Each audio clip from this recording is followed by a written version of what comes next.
คนฟังดีสาหาคนฟังดีอันขนาดกันเนี้ยกันไปอย่าตาอย่าไหลอย่าตาอย่าไหลให้กันให้กัน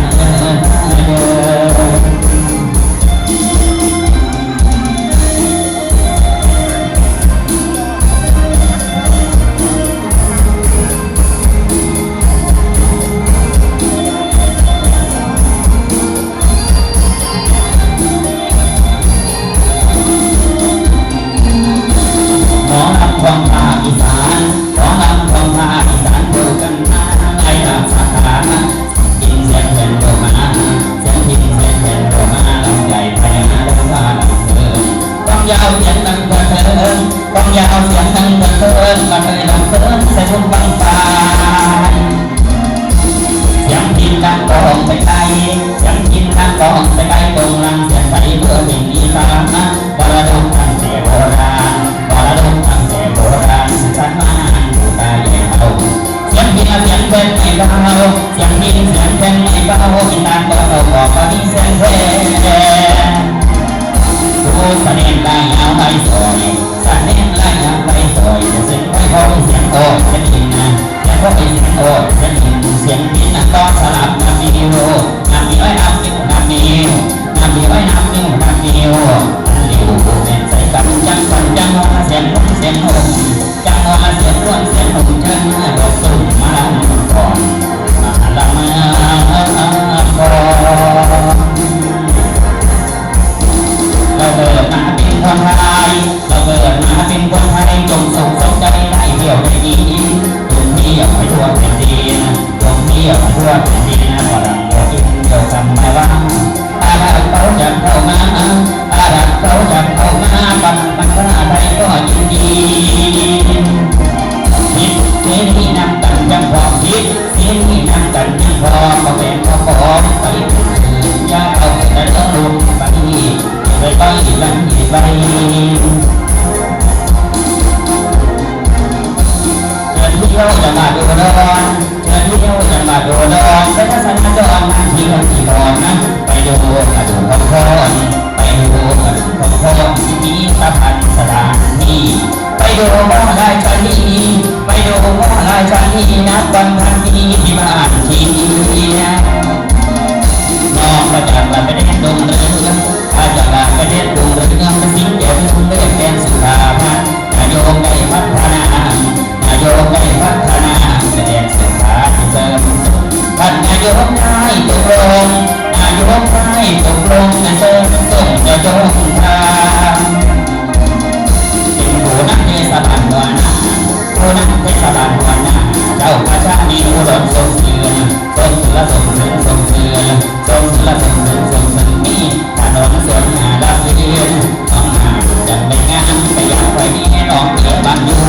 ไปนี่น้องเก๋บันยูเป็นหมอลำผู้ว่าเป็นหมอลำสี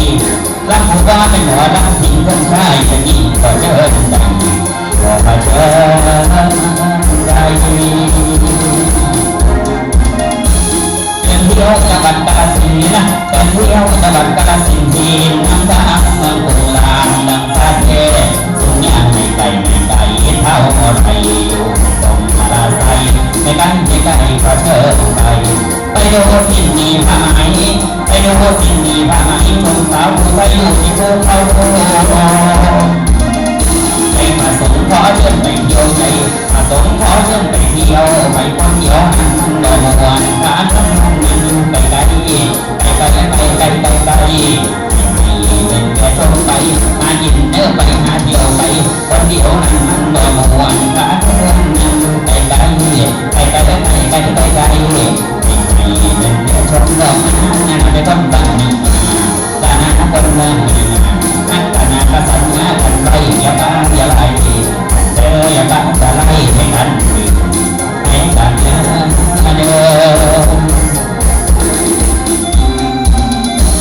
ที่ไม่จะโน้ปัญหาที่ไม่จะโน้ปัญหาก็บอกทำมาด้วยเด็กก่อนผมจะร้องก็ยิ่งก่อนสอนด้วยใจให้พี่น้องสงสารเมื่อที่ไหนมันเปลี่ยนให้พี่น้องเป็นแฟนสนุกสุขแสนนำทั้งไว้พรสุขแสนนำทั้งไว้พร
ค่ะ